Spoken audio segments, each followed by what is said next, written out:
Le parc naturel régional de Lorraine soutient les agriculteurs qui se lancent dans des projets d'agroforesterie. Objectif, créer un cercle vertueux et faire face aux défis climatiques. Voilà, c'est un poirier sauvage. Rhodes, au pays des étangs. Une semaine d'intense activité pour Dorothée.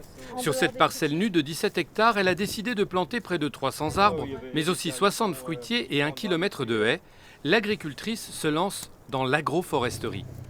L'arbre et les cultures sont complémentaires. Donc chacun va apporter sa pierre à l'édifice. Les arbres, puisqu'ils sont plantés dans une prairie, ils auront plus de lumière, donc ils vont pouvoir plus se développer.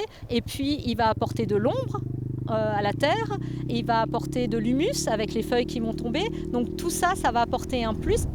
Sur une autre commune du parc naturel régional de Lorraine, à Mandres aux 4 Tours, Tristan a démarré l'agroforesterie il y a 2 ans pour continuer à produire ses céréales demain. Dans un contexte de sécheresse et de réchauffement climatique, il aura besoin de ces arbres. Ça séquestre le carbone et un sol en plus riche en matière organique est capable de mieux stocker l'eau.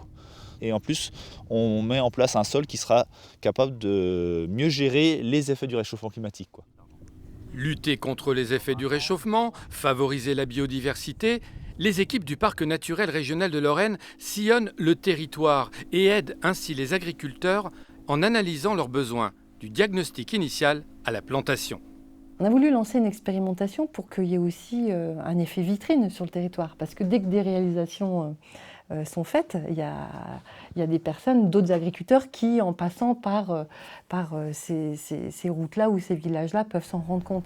En moyenne, on s'est donné comme objectif d'accompagner 6 exploitations par an et on a une moyenne de 6 à 10 000 euros par projet. En 100 ans, le nombre d'alignements d'arbres en France a été divisé par 4 et les haies par 3. Mais leur retour en grâce est amorcé ici, au parc naturel régional de Lorraine.